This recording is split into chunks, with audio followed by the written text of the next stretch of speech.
Badan Penyiaran Hindu Parisade Indonesia Pusat akhirnya melakukan launching dan meresmikan kantor pusat di kawasan Pondok Bambu, Jakarta Timur. Kehadiran Badan Penyiaran Hindu ini diharapkan dapat menyiarkan pesan-pesan kebaikan Dharma Hindu sesuai ajaran-ajaran suci agama Hindu.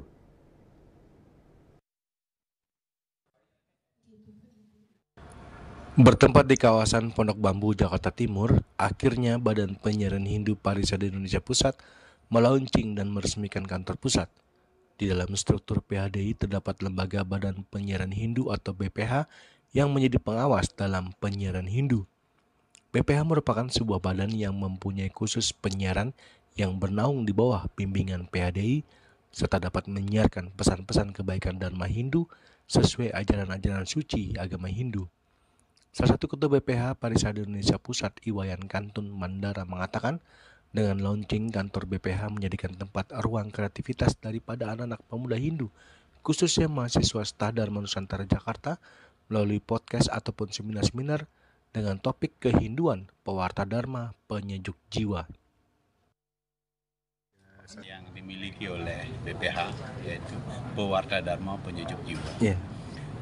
Tadi dalam sambutan Bapak Pengurus Harian Ketua Parisade sudah jelas menjelaskan bahwa ada kata Dharma.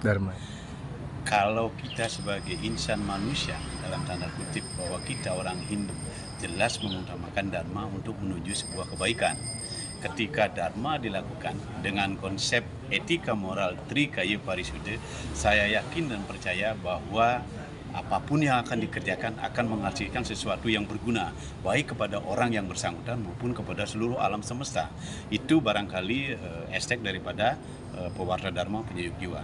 Saya sangat merasa berterima kasih dan bersyukur Angayu Bagi pada hari ini bisa mewujudkan impian sesepuh-sesepuh tokoh-tokoh Hindu yang sudah memiliki empati yang sangat luar biasa untuk mewujudkan agar betul-betul pesan-pesan Dharma, nilai-nilai Dharmanya diwujudkan dalam komunitas yang konteks kekinian milenial, entah itu podcast, entah itu TikTok, apapun sebutannya, itu kita akan bisa menjadikan media untuk menyebarkan nilai-nilai Dharma dari Weda itu sendiri.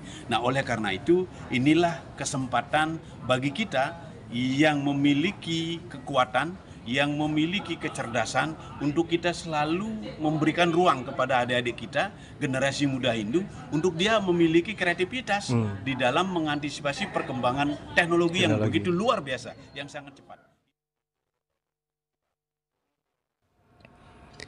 Sementara itu, salah satu ketua PHDI Pusat, Wisnu Bawatanaya, mengatakan mengajak dan membangun anak-anak muda Hindu untuk berkreativitas yang tinggi melalui Badan Penyiaran Hindu.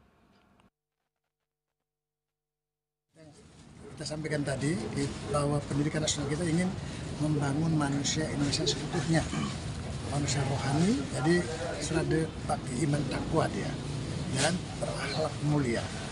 Betul-betul dia nanti jasmaninya juga mensangat inkorporasi, badannya sehat, jiwanya tidak sakit jiwa, seperti lebih bagus. Kemudian jadi manusia sosial. Anak-anak muda sekarang, khususnya anak muda kita, ini kritis, ya, kreativitasnya tinggi, perlu ada kolaborasi, saling berkontribusi, ya, dan komunikasi aktif satu dengan lain. Kita harus saling membangun untuk betul-betul nanti ke depan kita siapkan. Inilah kata-kata kita sebagai pemimpin ke depan, ya. Maka basic utamanya harus kuat dulu dari aspek moralitas, ya. Kenapa? Hari-hari ini sekarang ada kerapuhan etika moral, ya. Nah, agar nanti ke depan moralnya bagus, ya, moralnya tinggi dan mentalnya kuat, ya. Knowledge-nya ada, ya. Kemudian dia punya skill, ya, punya keterampilan dan attitude-nya bagus. Inilah gunanya nanti ini sebagai podcast kita undang para tokoh, teman anak muda kita bertemu dengan orang-orang tua kita, para sepuh kita, sehingga dia bisa berdiskusi. Experiences the best teacher, pengalaman orang-orang tua kita, sepuh kita, pengisir kita diteruskan oleh anak muda kita. Hal positif lanjutkan, hal negatif tinggalkan. Dari Jakarta, Juli Suharto dan Ketut Sumadiasa melaporkan.